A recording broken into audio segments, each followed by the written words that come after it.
Hi, hello, and welcome. My name is SOTTO, and today we're doing something different, you guessed it. As you can probably tell from the surroundings, we're stepping away from our usual adventures and diving into the world of tabletop role-playing. Tonight, we'll be playing Dungeons and Dragons set within the dark and mysterious world of the Crooked Moon, beginning with the Ghostlight Express. And thankfully, I won't be making this journey alone. Joining me are two wonderful guests, FairieGrove and aururumquests. You'll be able to find all of their socials in the description and on the screen shortly, so be sure to check them out and show them some love.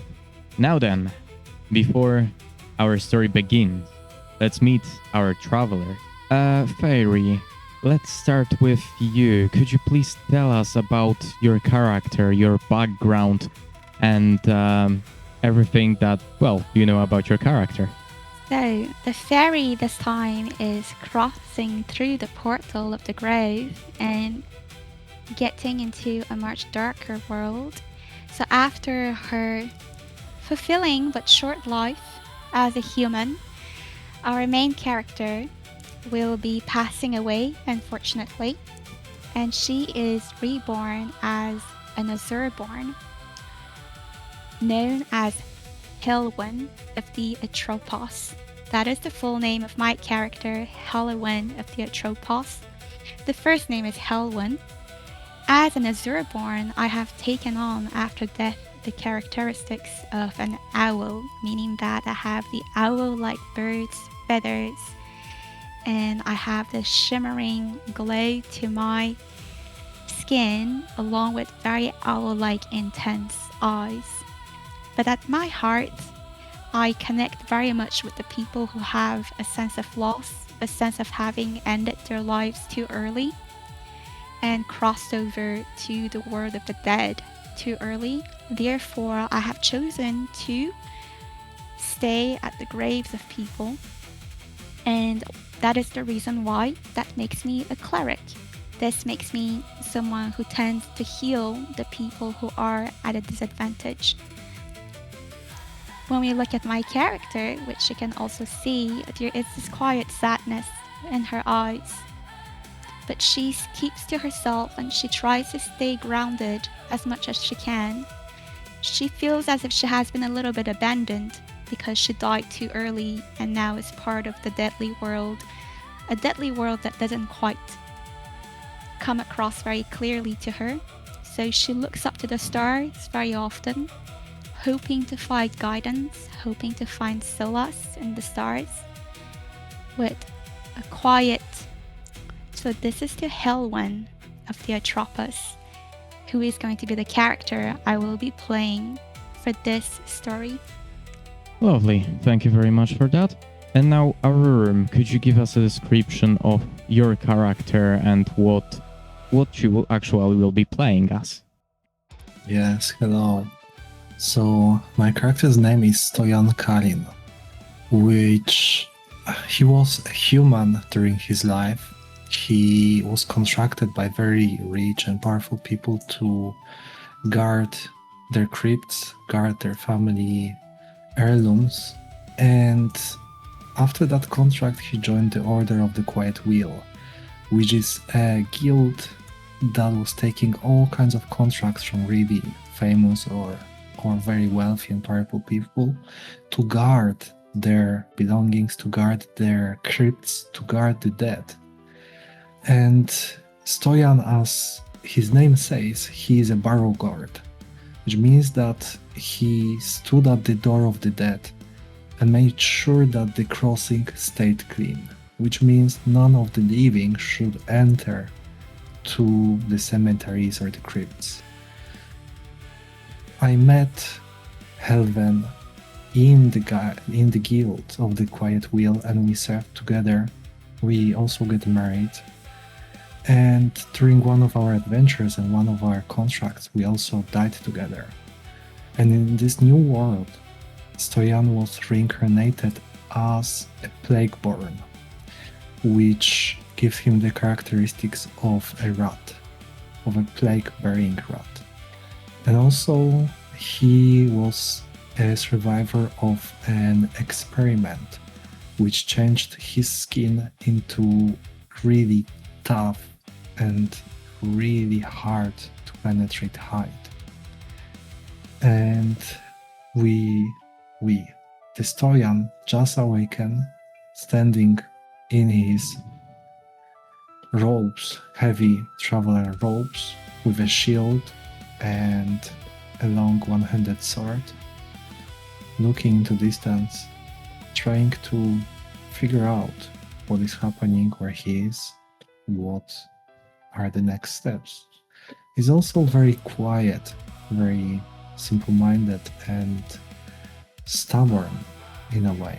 When he makes a decision, that's it. And that's also in his name. Stoyan means to stand, and Karin means to guide the way. So he stands like a gravestone or a marker that guides the way for the dead. Stoyan also made a pact when he was passing through the Veil of Death. He made a pact, and the pact made him, in a way, changed, because through that pact, he is perceived as one of the undead. And in order to keep his humanity, let's say, plaguebornness, and being able to have the clear state of mind, he needs to consume 1 pound of raw meat per day. Okay, lovely. Thank you for this introduction of the characters. And now, with this positive, or maybe not so positive, accent because you kind of died, let's start the prologue. You both find yourselves in the cemetery of the Order of the Quiet Wheel that lays beneath a dark and overcast sky. The day's final burial had ended. The mourners had departed hours ago. Only 2 figures remained among the graves, Alvin and Stoyan. One tending the dead, one guarding them, as they always had. The last words of prayer faded into the evening mist. For a while, there was only silence, comfortable silence, familiar silence, the kind that belonged to the graveyards. Then Alvin noticed something. The rain had stopped, not gradually, instantly. She hadn't heard the final drops. She hadn't noticed it ending, yet somehow it was gone. Stoyan looked toward the tree line. The wind had stopped as well. The branches no longer swayed. The leaves no longer rustled. Everything stood perfectly still, too still. The world felt frozen, as though someone had forgotten to let the time continue. A strange unease settled over the cemetery. Not fear, something deeper, older, wrong. As you stand in the cemetery, surrounded by the graves and clouds approaching, what do you do? Hoping to find an answer, Halloween is looking up at the moon. And in a moment of quiet, she almost glimmers the tailwind of a befallen wish, a befallen star.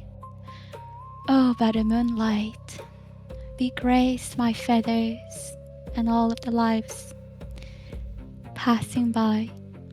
She turns around and looks at the scenery around her, as if by some miraculous means an answer would come to her as to what would happen next. But yet, she drops her eyes down, looks at the muddied path beneath her feet, and chooses to keep quiet. Okay, Stoyan, what do you do? I stay, brace myself, and observe. As you both stay and try to take in the world surrounding you, you feel, and Stoyan also sees, because his eyes are opened, that something approaches from the clouds. A much smaller cloud, but it's like a tongue that comes out from that bigger cloud in the sky, and it's flying towards you. It's far ahead in the distance, but with time, it comes closer. In the distance, you can also hear this sound that sounds something like I would say right then, Halloween lifts her head and seems momentarily surprised. Oh, a small gasp escapes from her lips, but she says no more. Is this one of your kin, Helvan? What do you mean by that? As an Azurborn, you can fly, can't you? Is it a bird? Yes. As an Azurborn, I have the characteristics of an owl, so that means I can fly. Okay, do you do anything? Or do you just keep staying there and watching what happens next? I observe the situation to get a little bit more information first, because I am feeling a little bit unsettled. Anything new that happens unsettles me a little bit. I feel my feathers move a little, and I am waiting to see if there's anything I can perceive first. Okay. I have no need to move right now. Okay. Right. So what happens next is you can see this cloud tongue approaching you closer and closer. And I'd actually both like you to roll for like an awareness roll, inspection roll of sorts. All right, let me see. It will be just a d20, and it will be a perception probe, to be precise. I rolled on a 9. Let me check my character sheet to see if she has. You've got +3 perception. So that makes me stand at 12. I rolled 12 for perception. Yeah. Okay, Stoyan? My rat eyes don't allow me to see very far in a way, so I can sense more smells. So my perception of that being or whatever is approaching us is only 5. Okay, that's fair enough. So you cannot feel it, but what Halvan can feel is that in her clothing there is a very thin item that she didn't knew about it being there, basically, and it's hidden right inside of her pocket. The cloud keeps approaching. It's very near, and it looks like it's flying right at you. I think now would be a good time for me to take flight. I open my wings and I shoot the sky by grabbing Stoyan to watch this intrusion from a little bit of a distance. Okay. Could you please also with that actually roll a strength roll to see if you will be able to lift him? Strength roll. Alright. I have rolled a 19, but let me look at my character sheet. Strength is not the forte of a cleric, someone whom is a healer. So I would have to have a closer look to see if she can actually manage to do that swiftly. So my strength is +0, so it's a 19. With a 19, you pick him up easily, and you fly into the sky to possibly evade the cloud hurling at you. What happens though is that this cloud starts slowing down. You can hear another choo, and as the cloud slows down and it gets closer to the ground, you see that from this form that is there, the actual cloud starts lifting, and what appears underneath it is a train type of silhouette. This is not a normal train though. It looks like some kind of ghostly type of train with blue flames coming out of it. I am absolutely dazzled. I look at it and I murmur, "Oh, has it come? Has it come? Is it time?" Helvan?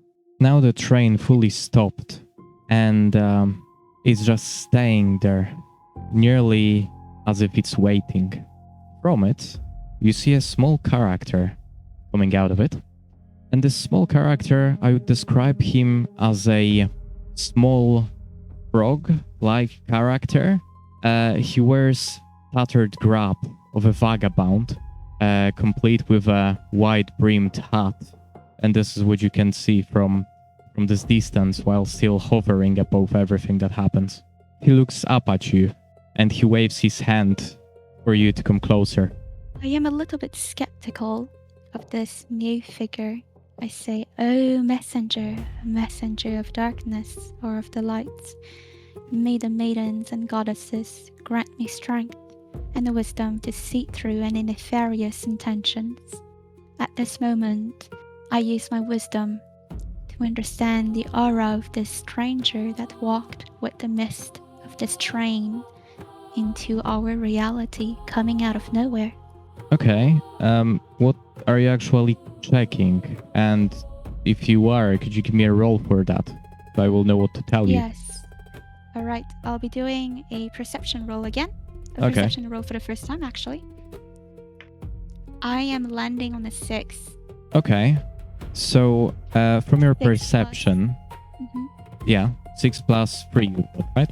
Yeah, so I have a 9. Okay, so with a 9, I can tell you that from your perception, so from your eyes, you can see a small like figure that looks like a tiny humanoid type of frog that's standing on his two legs. And he's looking at you and he keeps on waving for you to come closer. And he screams, "Hey, come closer. I want to have a chat. I don't mean any harm." And yeah, he wears the same tattered grab of a vagabond. With your roll, I can also tell you that you can see something small and shiny on his hat. Oh, guest. Guest of the land, guest of the stars, guest of the moon, blessed be your arrival. What secrets do you bring? Are you hovering above him and telling him that? I am indeed saying that, yet I remain at a distance, observing him carefully. I can't hear you. You need to fly closer. You're too up high. Ribbit. At this moment, I choose to turn to my survival instincts. Is this strange figure who arrived and landed out of nowhere trustworthy? I do not know much, but I know that I should keep at a distance. Okay. Stoyan, are you doing anything or just... Can you drop me to the ground, Haven? Alright. That is something I can definitely consider. So very swiftly, I chose to put as much distance between us and the train and to drop us to the ground by moonlight, protected by the branches of any remnants that resembles trees in this dark reality. Okay. Very well. You can see that this figure of the frog, it's looking at his watch, and then he's looking towards you, and he's just waiting there and trying to figure out what the hell are you doing. You know I hate flying. I will walk and speak with him. You wait here. May the divine and holy light protect you, my beloved. And at that moment, I provide him with the divine guidance so that, should he need it, he can use it. Okay, very well. So, Stoyan, in this case, you're approaching the tiny frog-like figure. Just to let you know, he's the size of... I mean, yeah, I would say that he's as high as he can reach your knee, basically. And he looks at you and he's like, "Oh, finally someone has come. Hello. I'm waiting for you. Listen, I don't have a lot of time. Well, we don't have a lot of time. And I'm here to pick 2 passengers up. So could you please tell your friend to come over as well?" Pick us up? Where? Well, Why? to the afterlife, of course. I mean, you must have figured out by now that you're dead, and this is the next step on. So, unless you wanna stay here and wander Earth forever. Yes, I understand. Haven, come over here. Oh, beloved, blessed by thee goddesses, moonlight and stars alike. Must we really? Yes. With a very slow pace, I approach, carefully studying the strange figure and studying the strange vehicle that has now taken over the skies. I am very wary. Helwan is feeling very wary of the situation, though her heart has taken a new weight that she cannot shake off. Okay. Stoyan, actually, as you're closer, and you look upon the figure, you see that in his hat he actually has 3 railroad spikes. So yeah, that's a fun fact, I guess. And also in the meantime, he tells you, I'm slowly running out of time. Right, listen, the only thing that you should know for now is that my name is the Vagrant. I'm just a humble ferryman, really, guiding souls to the other side. And that thing, this is my Ghostlight locomotive. You should not treat it as a mechanical thing. It's very much of a living organism. This is what I can tell you. So yeah, and only it can get us where we're headed. And where is that? Beside the afterlife. So that would be the Draskenwald, of course, or the Lord and the Lady Chateau, to be specific. That's where this line ends for now. But the tracks, they ain't always the same. So yeah, I'm the only one who kind of knows how to get there. That's my job, really. But first, do you have a ticket on you? I look around my pockets. And in the pocket, you find a paper railway ticket that trembles faintly in your grasp. The words "one passenger, valid for the night, of issue only" gleam in raised silver lettering. The vagrant extends his hand and gestures to pass him the ticket. "Best hurry now," he says with a wink. "Train won't wait forever." Elwyn turns around and looks at the night skies. A single drop of tear falls down her left cheek. Oh, blessed goddess. Has it really come to this? Hey lady, sorry, I don't want to interrupt you there, but could you... Do you have a ticket? Reluctantly, Elwyn fumbles through the folds of her dress. Okay, and you also find a railway ticket. It also says the words "passenger valid for one night of issue." The vagrant reaches out for you to pass him the ticket. And so I do. Very well, thank you very much. He takes both of them and he puts a hole through both of them, and he passes them back to you. And he leads you to the first car. As you enter, what you can see is the car is filled with rows of forward-facing, cracked leather seats. Velvet curtains, once rich in color, hang faded.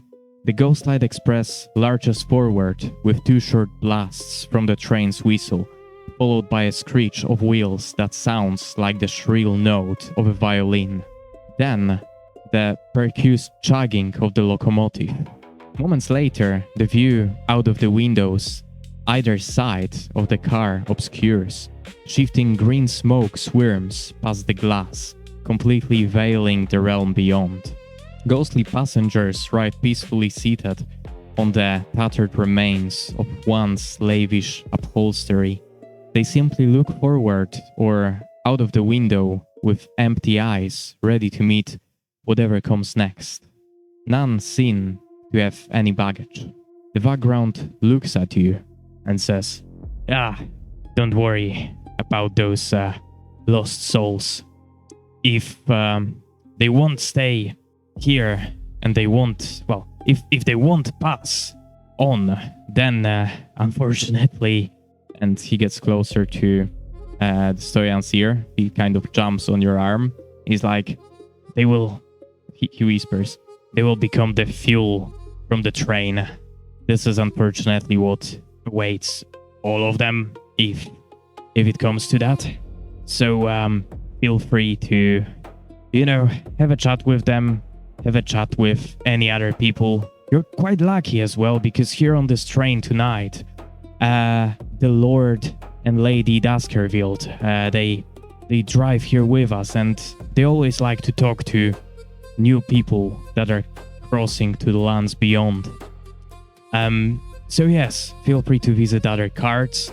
There's plenty of places to see, and enjoy the ride. I need to go to the locomotive now, because If not, hell knows where it's gonna take us, so I'm gonna go there and steer it. Bye for now. And you see as he walks off and then passes through the door at the end of this train cart. In this cart, except the seats, you can also see a couple sitting near a window, an older man sitting quite close to the entrance, and also a hooded figure sitting at the very end of the cart where the train ends. What do you do? I glance at my toes and feel a little bit uncertain. We have just arrived on a strange train, and all these figures look ghastly to me. I turn to Stoyan, my companion, looking for a reaction. I look around and I choose to follow the frog to the first driving unit, to the locomotive itself. Okay. What ends up happening is you keep going with the frog, and as he passes through the door, he kind of disappears. The only thing that you saw through that door was something that looked like a different sort of dimension, in a way.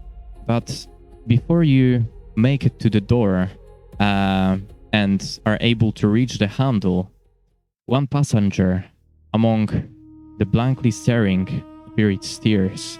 It darkens to an inky shadow as it darts into the aisle. Its humanoid silhouette, tall and gaunt with head tilted to one side at an unnatural angle.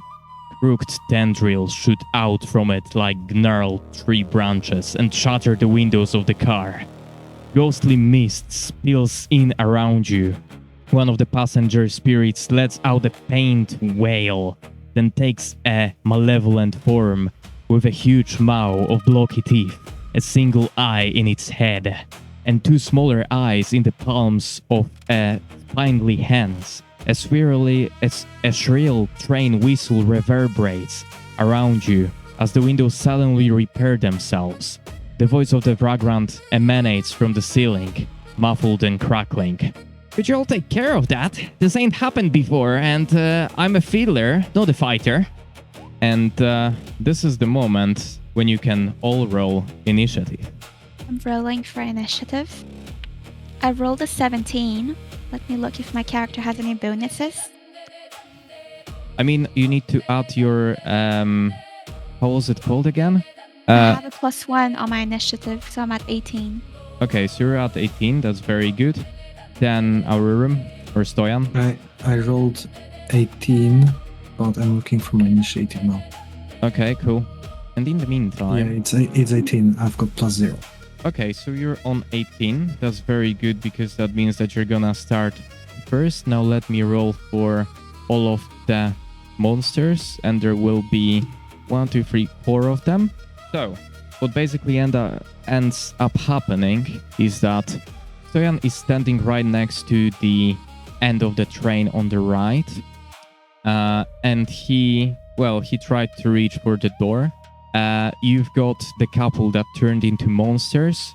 You also have the granddad, kind of the older spirit that turned into monsters, into a monster. And Helven, I'm assuming that you're still standing at the entrance of the train. Is that correct? Well, Stoyan had moved towards the mysterious frog that onboarded us on the train. I had quietly followed him from behind, but only by a few steps, keeping a safe distance. Hilwen likes to be close to her companion for a sense of security. Okay, so I'm gonna put you right next to him in this case. And for everyone that will be watching the video, you should be able to see the map and how everything looks like as well. So the red characters are basically Stoyan and then Helven, and then the rest of the blue characters are the couple, the granddad, and then the ghost at the very end, which I'm gonna change the color of to green. Lovely. Now, in this case, let's start our battle. The couple rolled initiative of 20, so they're both standing right next to you. and that's why they're both gonna make an attack. Halvan, you're standing closer to them, but they're not able to reach you, so they're gonna spend their movement on moving closer to you both. Okay, so now it's your movement. Basically, the way it looks is we've got... There you go. So this is what we can see.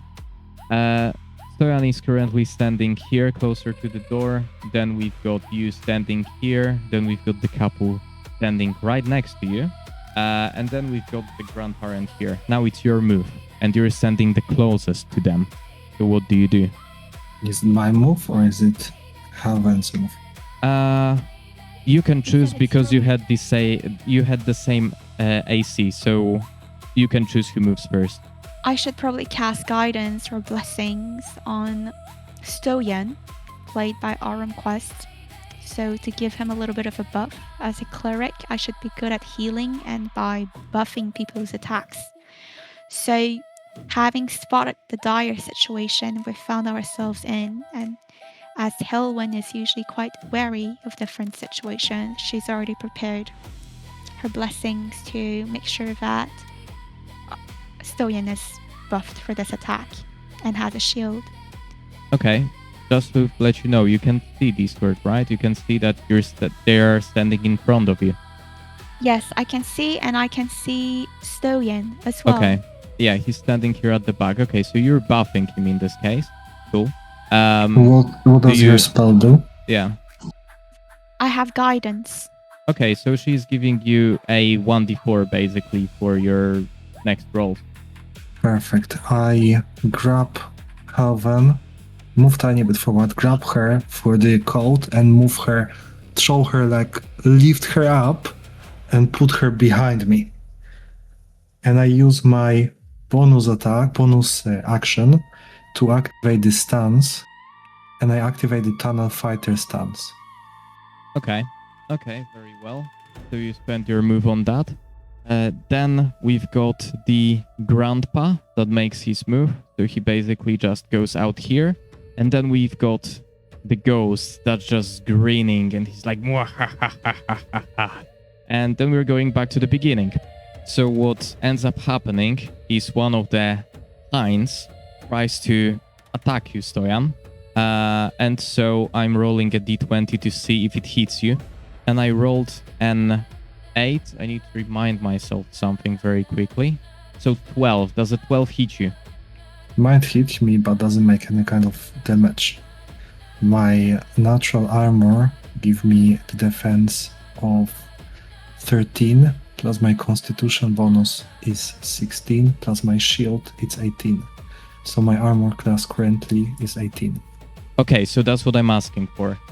So no, this misses. So you can see that the first hind tries to attack you, but it misses because you very nicely dodged. The second hind tries to attack you as well, and it misses as well. So that was their move. What do you do? I attack the first one with my long sword. Okay, so roll for a hit in this case. It's 14. And this hits. So now tell me how much damage you make. I make 7 damage. Okay, that's very nice. I haven't used the 1d4 dice anyways. Okay.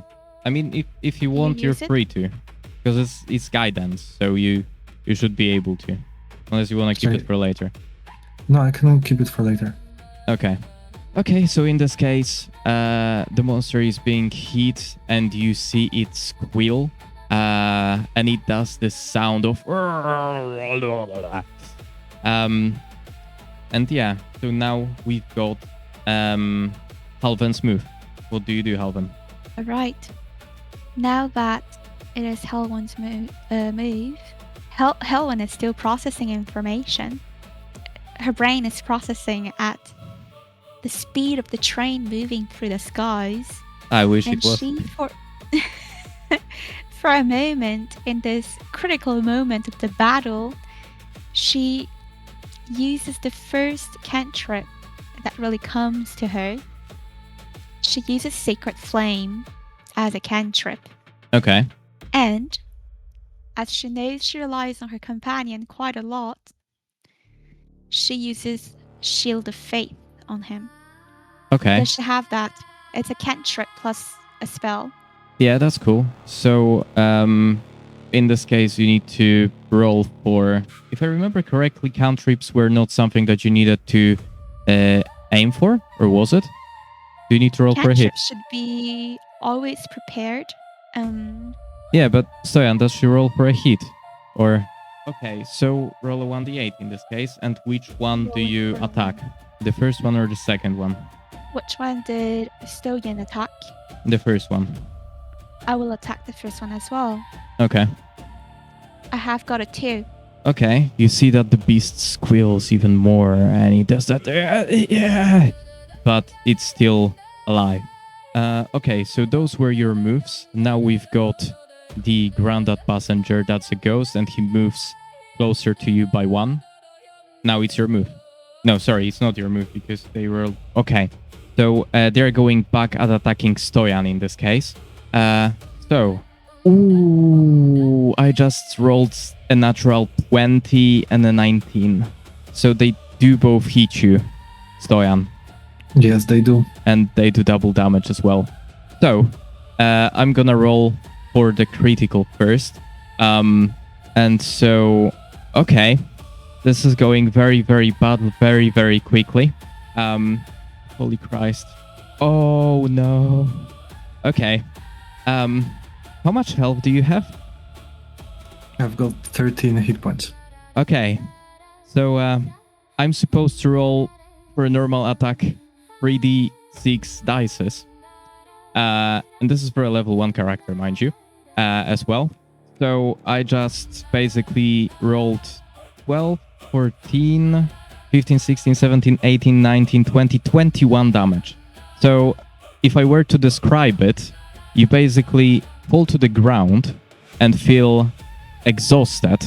And you will have to give me some saving throws, basically. Every round, basically, that we do to see if you survive, unless Halvan will basically pick you up, etc. So this is how we're gonna do it. So Yes, carry on. cool. So basically, you fall to the ground and are laying there on the ground. The second monster, as he sees that that you're laying on the ground, he tries to focus. Wait a second. What kind of damage they are doing? They're doing psychic damage. Yeah, psychic damage. And they're adding 1 exhaustion every single time they hit you, which means that every time you get a level of exhaustion, you get a -2 to every roll that you do. So when you will be rolling for death saving throws, you will get a -2 to it. To succeed, you need a number over 10, and to fail, under 10, basically. So yeah. And the exhaustion will stay with you even if you will be raised. Okay. So I would say that as the second monster sees that, and he wanted to target you, he just stays there and watches impressed as her male just dropped you down. Then we've got your movements, both of you. So, Stoyan, if you could give me a death saving throw. Sorry, it is 5. Okay, so you can mark on your character sheet that you failed the first one, which is okay. You basically need 2 positive death saving throws to be able to make it. If you roll a natural 1, I believe you get 2 of death saves failed straight away. But yeah, okay, now we've got Halvan. Right. What's the HP of my companion Stoyan? Well, technically it's on 0, and he's laying on the ground and in a very bad state. My top priority is to heal him. Okay, so what do you do to heal him? I give him a healing word. Which does? And I have something else as a cantrip as well, so let me look it up. Healing word offers a 1d4 plus my healing casting ability. So I can roll for a 1d4 first, and then I'll look for my healing casting ability bonus. Okay, go for it. I rolled a 1. Okay. And your ability bonus? My spell attack bonus is +5. Okay, so that would be a 6 in this case. So you heal him by 6 health. He's still laying on the ground and will need... I also want to use it. I used this is a cantrip, but do I have any other action points after my cantrip? I think that the cantrip was like a side thing that you can use next to your bonus action. I see. So in my previous round, I've only used the cantrip as well, or did I use a cantrip and the shield? Because I gave him a shield and a cantrip. That's what I was saying earlier. Even if you give him the shield, the monster rolled a natural 20, which means that he overpowered him completely. The cantrips are action spells, which means that they use consume an action. Oh, okay. So in this case, you won't be able to use an action. Thanks for that. Alright, so I can only use the cantrip, and that is the 6 of healing that I give him. Okay. So you're back at 6 health, but you're still laying on the ground. And did you... No, you fell down. And also, I would like to move if I have that as a possibility. I would like to move strategically. Wasn't moving an action. Is it with my wings? I believe so. You can just move further away with wings. Fly over things, technically. Right now, you're in this kind of bottleneck situation. So, yeah. All right. So, in this case, Stoyan, now it's your move. You're still laying on the ground. I get up. Very well. And this was your action. Then we have the slowly approaching grandpa. He's very slow in this campaign somehow. But yeah. And we still have the ghost at the end of the train, which looks at you all and laughs. And this is how we go back to the beginning of everything. So, the two monsters are gonna roll their attacks on Stoyan again to see if they're gonna hit. And one of them rolled a 19 and they have a +4 to hit. The other one has got an 8 +4, so that's 12, so it doesn't hit. So the male hits again. In this case, this is a normal roll though. So it's just 3d6. And that deals 6, 10, 13 damage. So you're kind of back on the ground as it attacks you with its claws. The second one did not hit, and that was his action. So now we're back to Halvan. What do you do? I would say that considering the dire situation that we're in, Halvan chooses to heal Stoyan once again using the same healing word, cantrip. Okay. So, it's a 1d4 plus my spell casting ability. Yeah. I roll a 1 once again, +5, 6. Okay. Which puts us in exactly the same situation. Stoyan, you're laying on the ground with 6 health.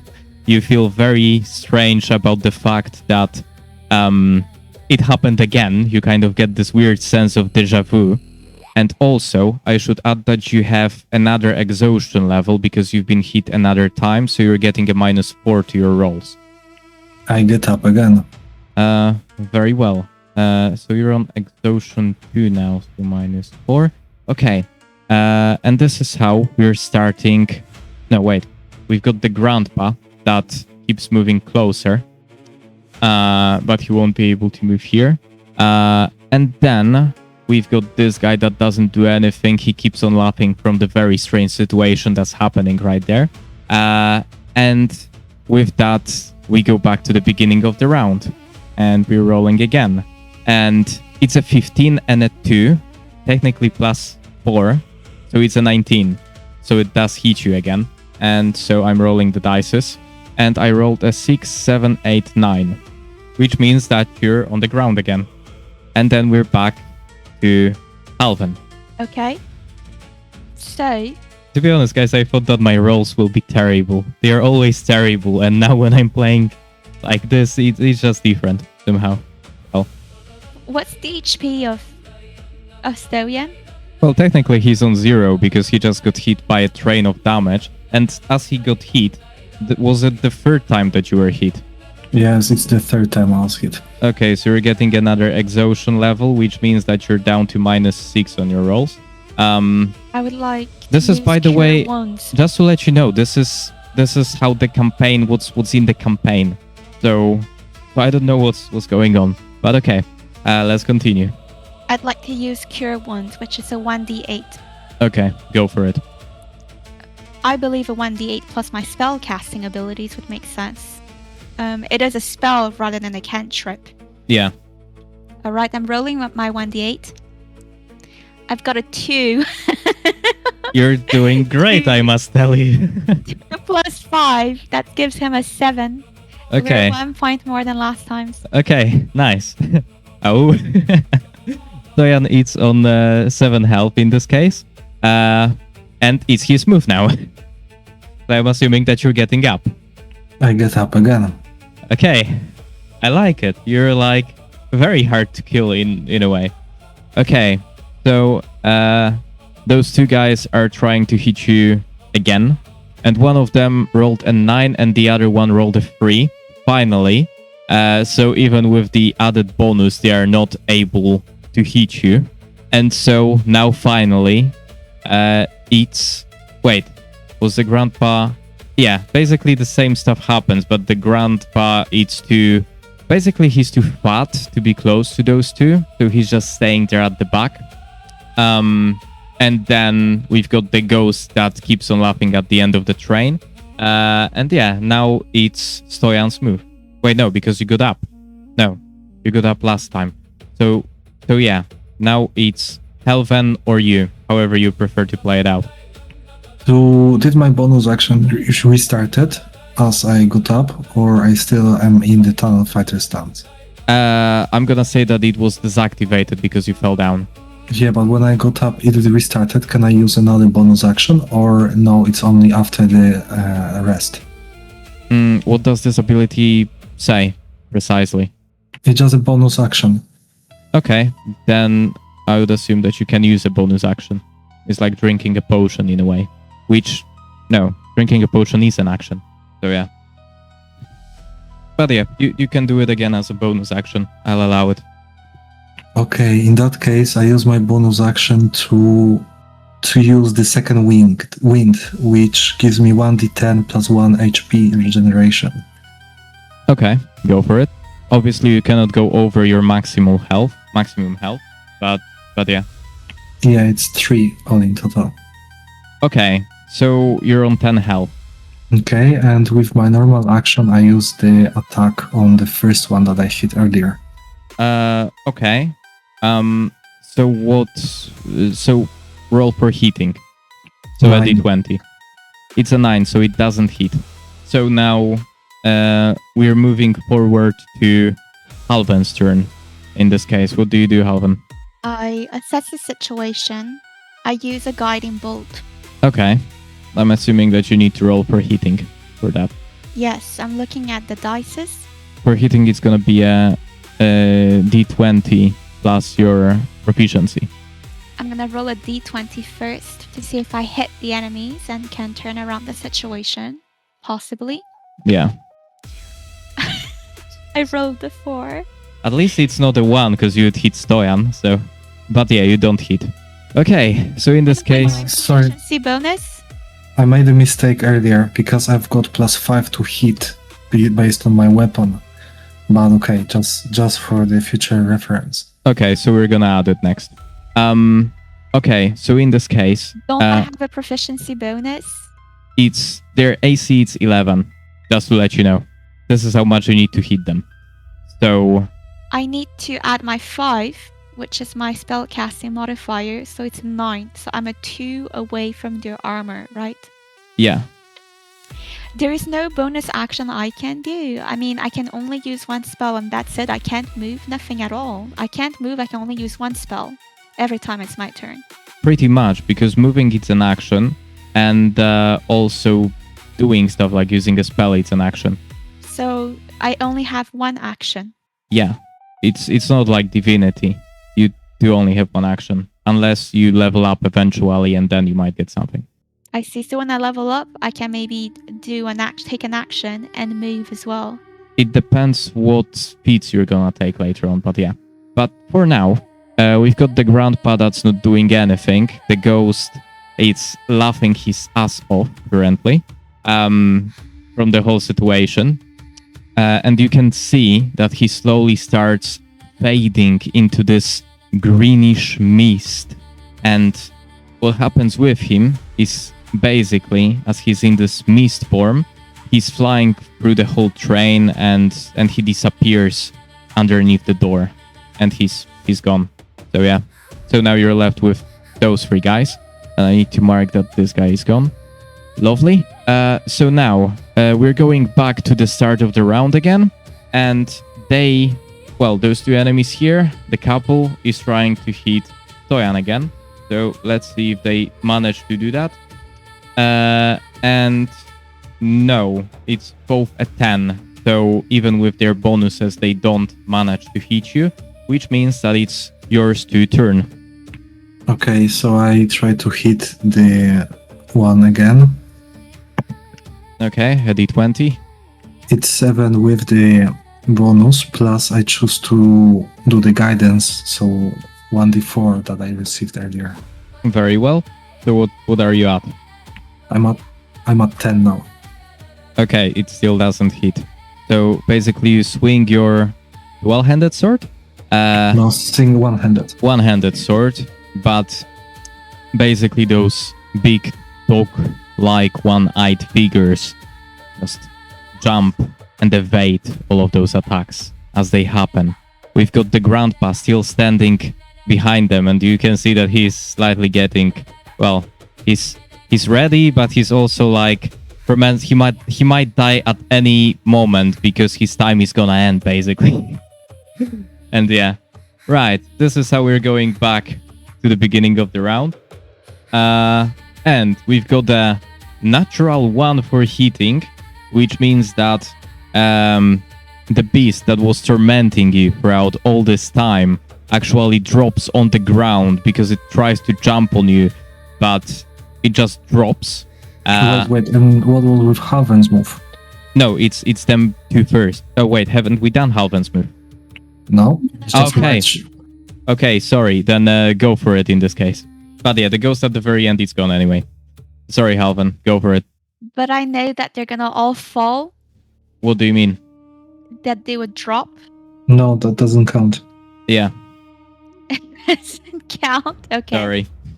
I can still keep those rolls. I don't mind. I did do them, so. I can use Toll the Dead.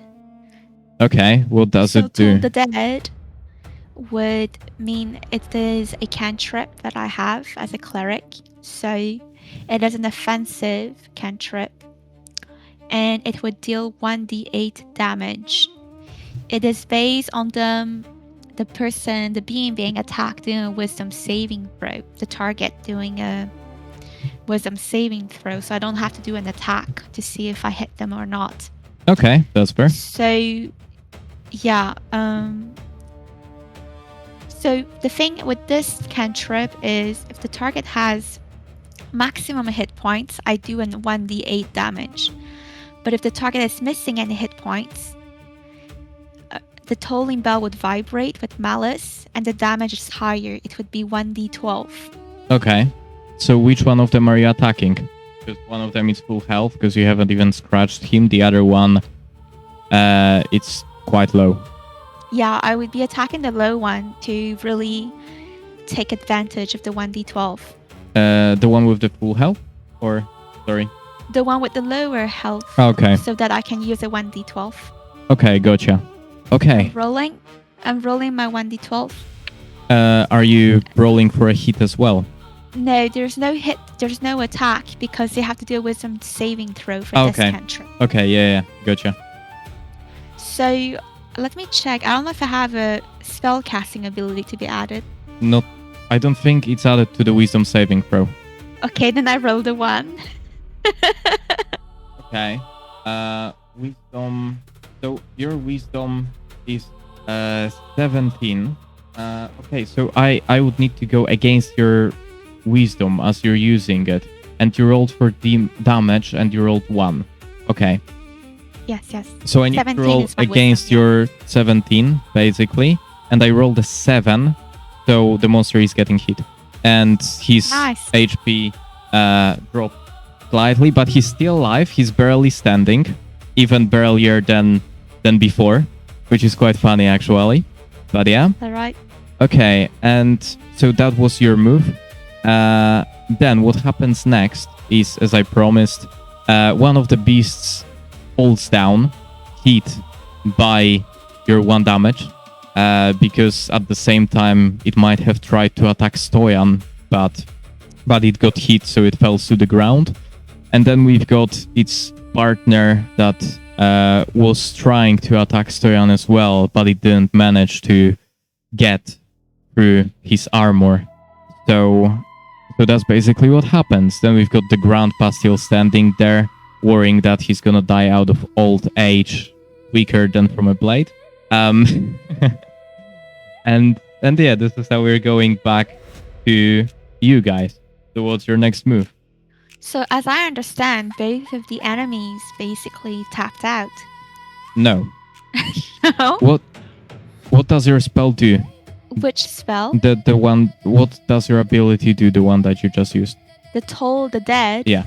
It's a bell that tolls the dead and deals malice as necromantic damage. Okay. So it dealt that kind of damage to them, but they don't disappear, do they? They still remain, so we have to keep on fighting them. Yeah.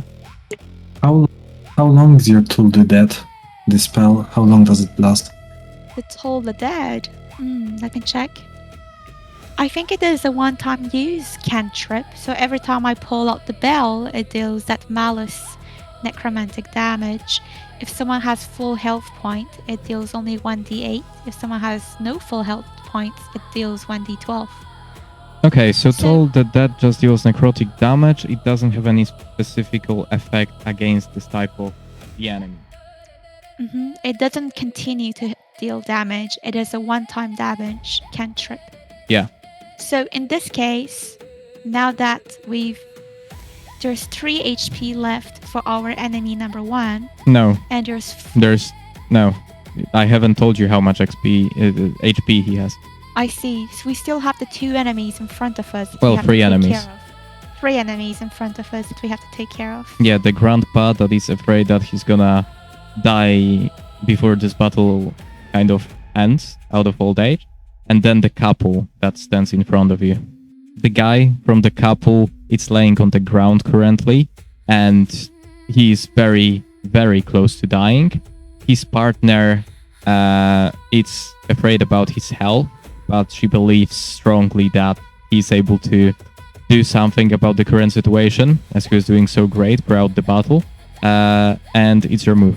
It is my move, not Stoyan's. Well, or Stoyan's or yours, because you act at the same time, because you both rolled 18 for initiative. I would like to give Stoyan the shield again. Very well. What will be the It shield is the shield of bonus? faith. Let me check. It adds a flat +2 to his AC. Okay.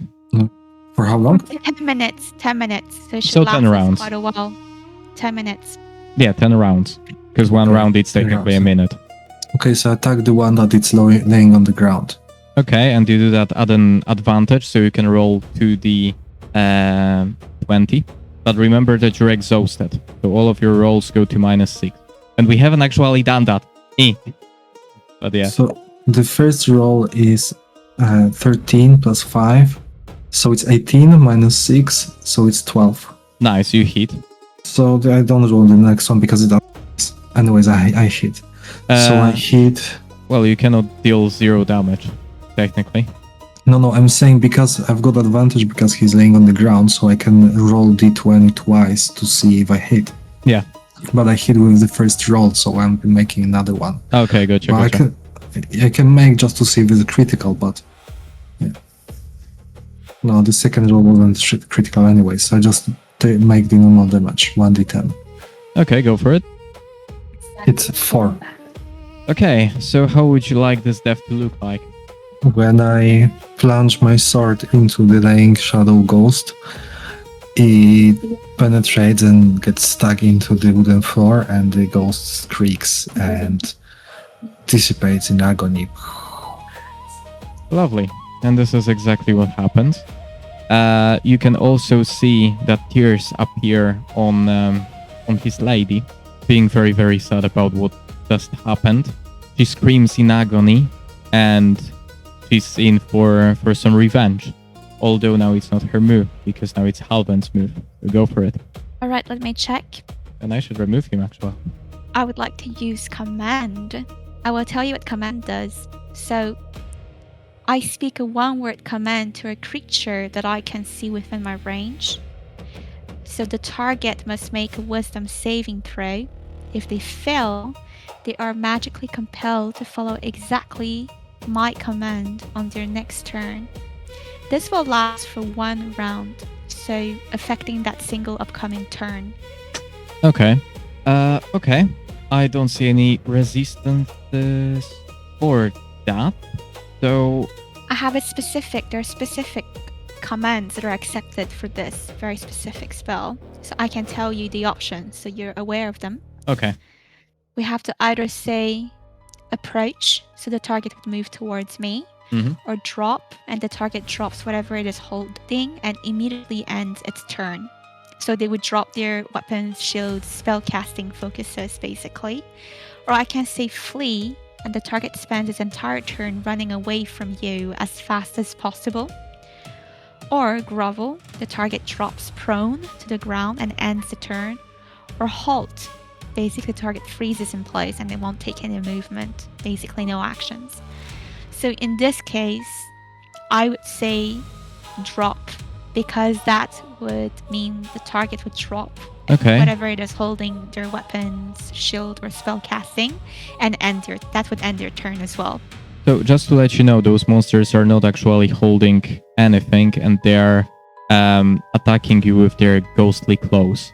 So In this case, I would like to say flee. If they're not having any weapons or anything that I can see, then I would say flee. okay, with the spell also, do you need to hit to make it work? No, it's a wisdom saving throw that they have to make. So my wisdom is 17. Against They have to 17. make it. Okay, very well. Yeah. Are you throwing it on both of them or only See. one? I can only target one character, so I target the character with the highest stage, the highest. They both have the looking- same. So the one that's closest to us. Okay, so basically the girlfriend of that ghost that you just annihilated. All right. And that's a 12. No bonuses added. So she is playing and yeah, she can move only 5 feet, which is the square, which means that she's on the same line as the grandpa now. Wait a second, because at the moment she's moving, she's getting my opportunity attack. Oh yeah, that's true. Go for it then. Yeah, but I miss. Okay, well then she runs away. And she's standing here right next to the grandpa, hoping that he's gonna have some power in him to kick your butt, I guess. Okay. So wait, this guy is down, so I need to mark it. Awesome. So this person just did their move. Does it cancel their move as well? It means that you mean the girl who fled? Yeah. Yes, it would end their turn. Okay. So this is the end of the turn for her, which means that, as I said, she flees kind of behind the grandpa, because this is what he can do. And we've got the grandpa standing right here, and now he's moved. So he decides actually to come one step closer, and this is all that he can do right now. So now we're going back to your moves. So it's one of you guys. I believe Helwyn would be the one starting. Okay, go for it then. Actually, I meant to say Stojan. Stojan. What do you reckon, Stojan? Is the grandpa's ghost in reach? Yes, he's standing right in front of you. I make my attack. And I also enter in the tunnel fighter mode. Remember that it's still -6 to every roll that you make. Yes, I do remember. So it's 18 to hit. Pretty much. No, it will be 17 to hit. Yeah, but I roll 19 -6. So that's... So you made it. Yeah, and and then plus 5. So basically it's 19 minus 1. Yeah, so it's 18. So I hit, and now the damage. Okay, go for it. I hit for 2. Nice. Your blade passes through the grandpa's body, and some ripples of his ghost essence fly away from him, but he's still standing. So that will be that. It is my turn now. Yes. I'll be going back to using Sacred Flame, which deals 1d8 radiance damage plus my spell casting ability. Go for it. I rolled a 4. Oh, sorry, I rolled the wrong dice. 1d8, sorry. Oh, shoot, I rolled a 1. I used Is the that for a 1d4 hit? and rolled the 4. Oh no, Sorry? sorry, you don't roll for a hit, you roll I for damage. don't roll for hits. Yeah, so 1 plus 5, 6. Okay, so you deal 6 damage to the grandpa in this case.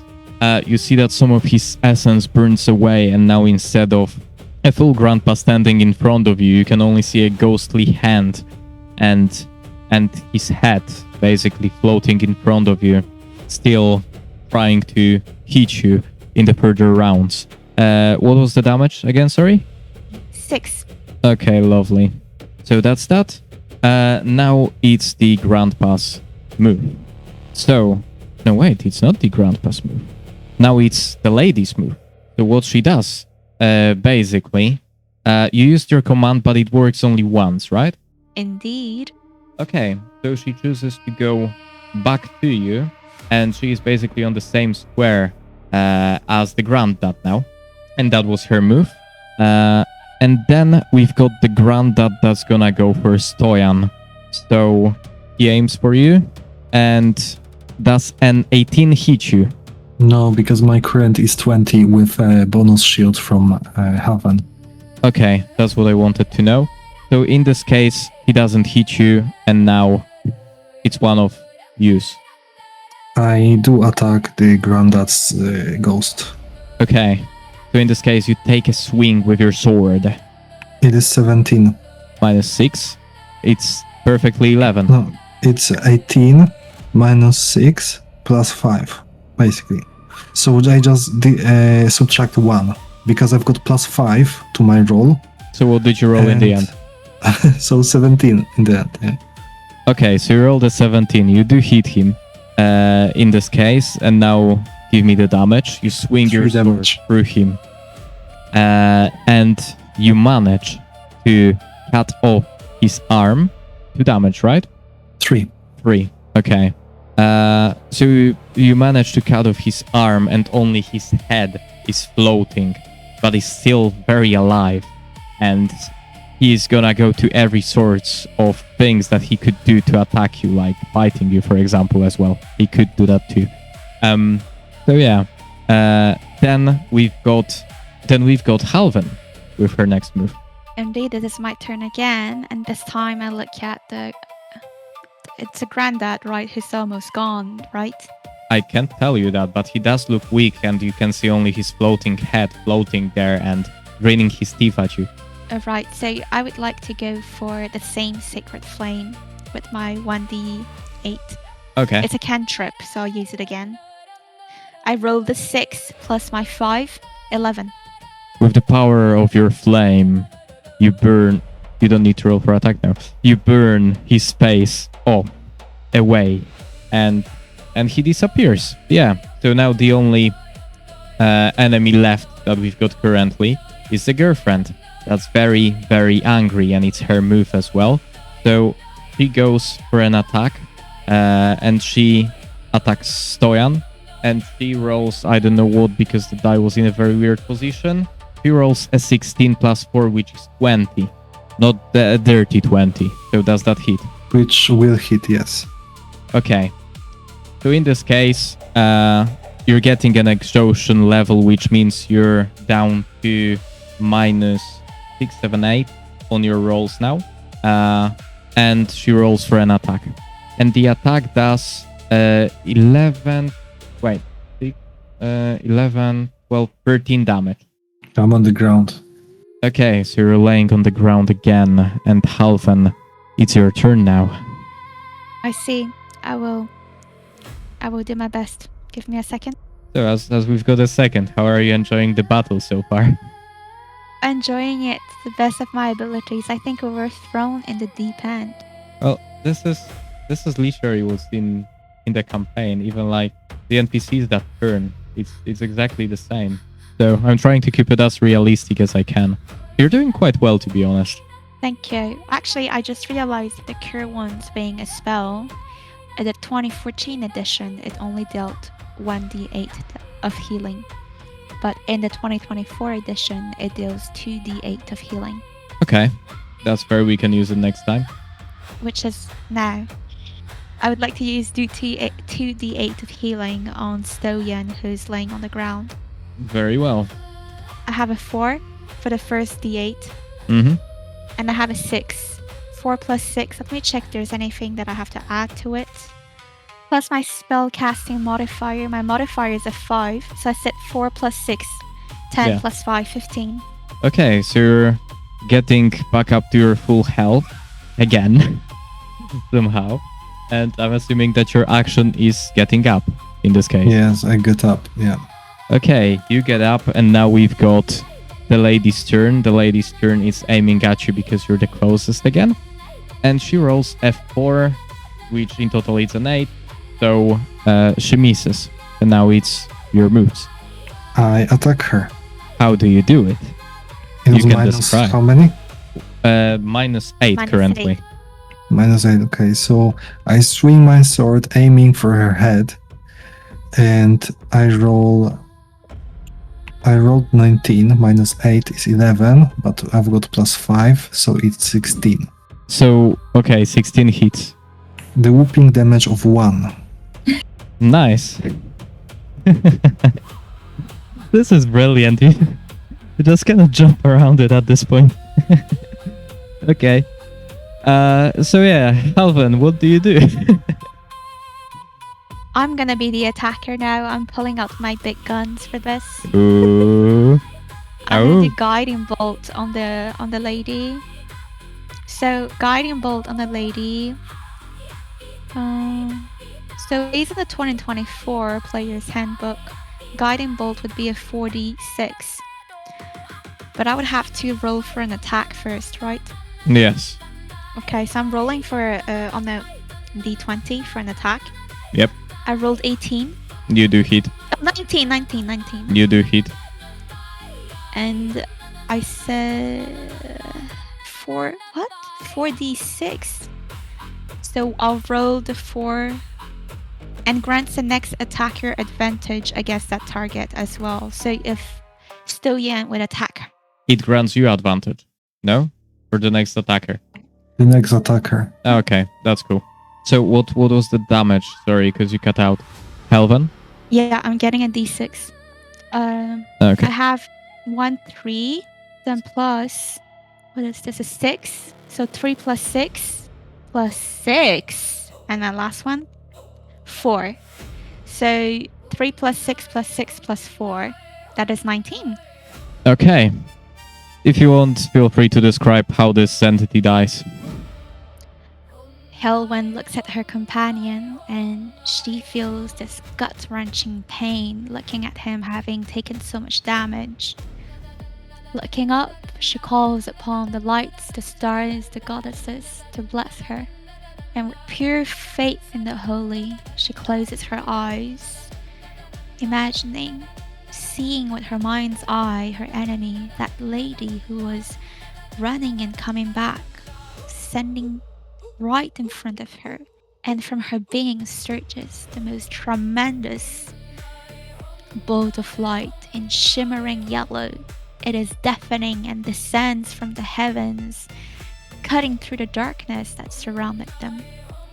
With a deafening sound, it crashes through, though there wasn't any damage to the train itself or any of its other occupants. It blew right through her target, blowing it to pure dust that suddenly vanished as if that being never existed. Okay. Nice. And with that positive accent, I believe, now that you're all safe, I can say that you hear the background noise popping up in the train saying, Thanks for that. I'm happy that you sorted all of that out. It happened for the first time. So yeah, I don't really know what else to say. Let's continue on the journey. And his voice disappears. And yeah, from each enemy that you defeated, you get 200 XP. So you can also level up to level 2. Because in total, that means that you're getting 600 XP. Which actually, let me double check. If you're not gonna get the levels straight away, I don't think that you would. But yeah, you still feel exhausted, Stoyan. Also, just to let you know. And the exhaustion doesn't seem to fade away for now. So yeah, you're getting to level 2 and you're getting a proficiency bonus. You still have +2, your proficiency bonus. And the level costs 300 experience points. So yeah, with this positive accent, I feel like we can stop here for today. Because we're like already playing an hour and 41 minutes. And yeah. Okay, that's perfect. I would choose to slumber one of the seats and just have a rest. Okay. As you're having the rest. I can also bless him to take away the exhaustion. It's a cantrip on my side. As you're having the rest, all the exhaustion disappears after a while, and you're feeling better. So yeah, with this positive accent, I think that we can end the session here and then continue the next time. Really? Yeah, that's perfect for me. I Cool. will now focus on leveling up the character. Dope. How did you enjoy the story so far? It was an exercise, getting up and down, up and down. Yeah, I think that it was hilarious, to be honest. You can't write this stuff down, it just happened. But yeah. It has definitely been an interesting experience. I think Hilwin relies a lot on Stoyan, knowing that he's built very strong to take the front line. But we're seeing that Hilwin does have some offensive abilities, so that is good. It has been fun. Yeah, at least you learned a little bit more how to play in a way with your characters. So that's good. And yeah, to all of the viewers on Twitch, I hope that you enjoyed and had a blast. And yeah, that's all from me for now. Right, and this is how we're ending this session, folks. I hope that you enjoyed. And yeah, I'm gonna see you in the next D&D sessions, because we will be running them now, occasionally. Possibly on the weekends, and then when I'll figure the editing out, you'll see them online. So yeah, I'm gonna see you next time. Remember to subscribe to my folks there, aururumquests and FairieGrove on both YouTube and Twitch. And yeah, see you around.